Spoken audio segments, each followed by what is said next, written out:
there's a couple of things, and I'm going to throw some shade out there. Okay. So this might get a little spicy in this part. Oh, I love it.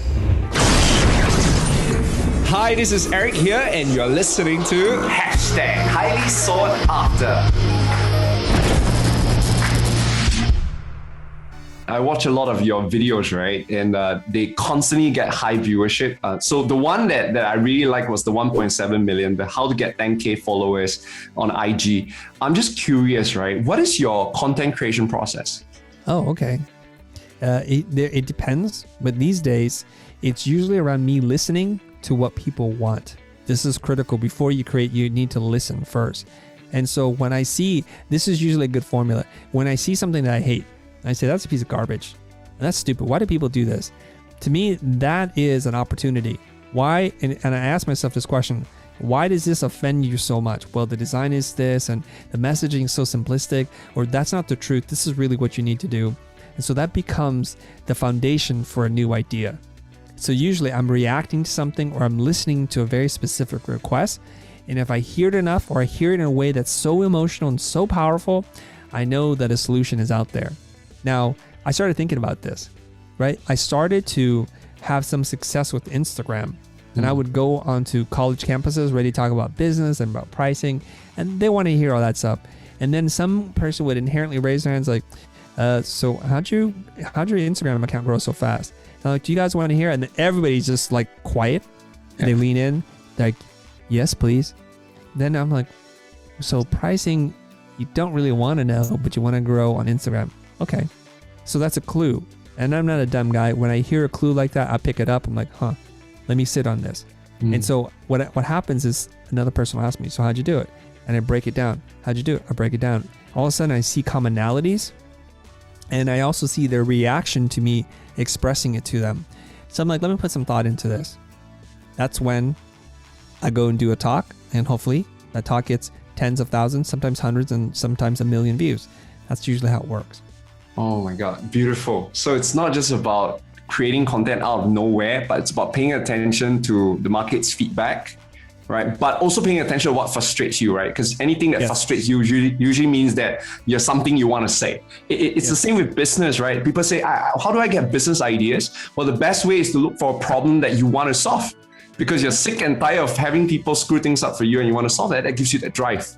So wow, I guess that's it, man. Those of you listening to this, if you want to create content, just think about your own business. What are you fed up about? What are you upset about? Then go fix it, right? Go fix it. And then that itself is already a piece of content. Now, with so much content being produced, right? So that would be a big macro way of thinking about what are the themes and the topics. There's so much videos being produced on Instagram, YouTube, TikTok. Is that in your team, do you guys have a certain process on how you differentiate your videos, or how do you make sure that your video stands out from another person who's also talking about how to grow your Instagram, for example? Okay, there's a couple of things, and I'm going to throw some shade out there, okay? So this might get a little spicy in this part. Oh, I love it. Okay, so when I watch videos on how to grow on Instagram, and then I look at their account and it's got 40,000 subs, I'm like, really? Really? Like, we'll do that in like a few weeks. What are you talking about? So they don't know. And I feel like oftentimes that people who make content on how to do something have yet to do it themselves. But what they've done is they've read best practices or some blog post that somebody must have written. It's not actually from experience. This is the general problem I had with the internet on YouTube and social media. The reason why I was so reluctant to make videos, because I saw a lot of hack amateurs who don't know what they're doing, have no credentials, haven't done anything of note, and are practicing and preaching really bad things. So I'll dig into their videos. They might have 700,000 views. I'm like, this is what the world wants? Like super, very surfacey, superficial ideas there's no real depth there. Everybody can tell you, oh, post twice a day or do that. Those are generic dumb things that anybody can tell you. And apparently people like generic dumb things because that's where the views are. Because ultimately, I don't think anybody actually really wants to learn how to do something that's hard. Yeah, that's why the word hacks seems to do very well, because it implies easiness and laziness. Yes. And here's the thing that you need to know. If it's easy to do, then everybody does it, therefore taking away the specialness of it. not everyone is exceptional, because if everyone is exceptional, then no one's exceptional. So what I like to do is like, and I do it from like a teacher point of view, like how do I get you to be a better human being and get the reward of a lot of people to view things? So we have to get into writing. It's not easy to teach writing. And we want to teach frameworks and structure and how to figure out your hook and how to build anticipation for a payoff. So now we're going to get much deeper, and it's going to take a while for people to get that this is a good video. They just want the quick cookie cutter shortcuts. Exactly. And I get that. I'm not going to make that kind of content because there's a lot of people already making that kind of content.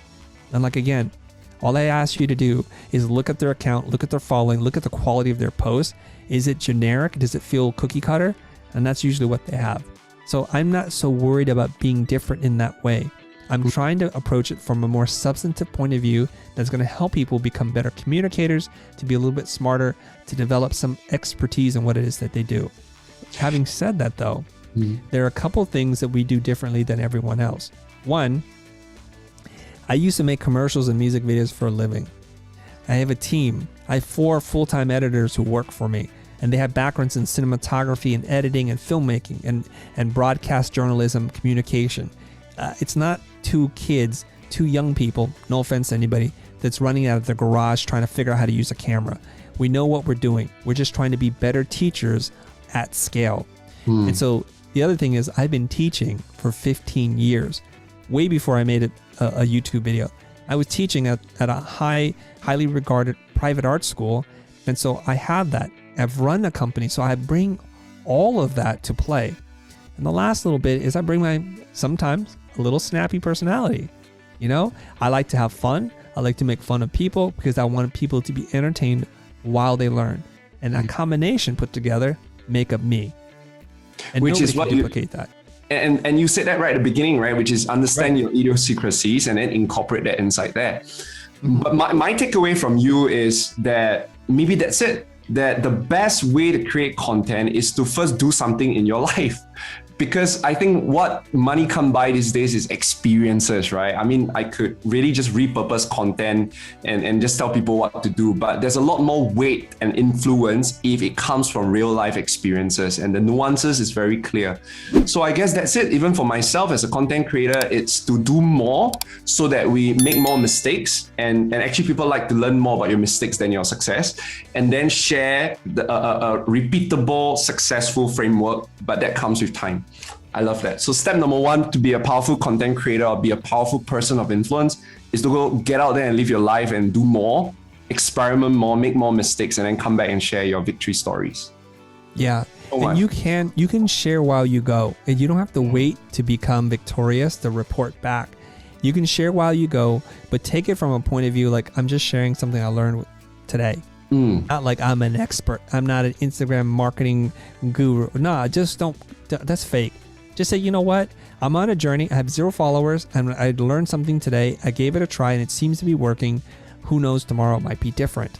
And so you're going to be very vulnerable, and you're going to enroll an audience into your whole process of learning, and they're going to grow up with you. And that's really powerful stuff.